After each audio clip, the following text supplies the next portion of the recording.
Akala ko wala ng pag-asa. Pero ito ang nangyari bago ang lahat magtapos. Habang nasa loob ng kwarto, napansin ko yung journal na hawak ko. Umiilaw yung huling page. It said, may isang paraan para makaalis, pero kailangan mong piliin kung sino ang maiiwan. Natigilan ako. Sino ang maiiwan? Ako? May iba pa bang nasa loob ng kwarto? Bigla akong nakarinig ng iyak mula sa sulok. May batang babae, nakaupo at yakap-yakap ang tuhod niya. She looked at me and said, "Ako ang naiwan dito noon pa.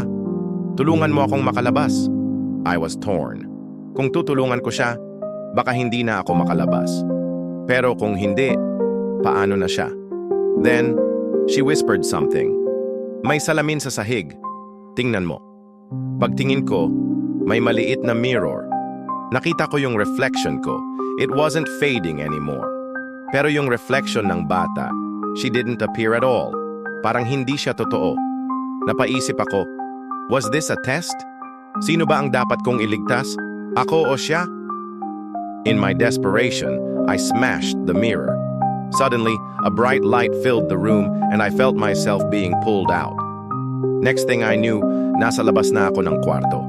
Hawak ko pa rin yung journal, pero this time, empty na lahat ng pages. The house was silent, pero may narinig akong boses ng lola ko. Mabuti naman anak, pero tandaan mo, hindi na ito ang huling pagsubok.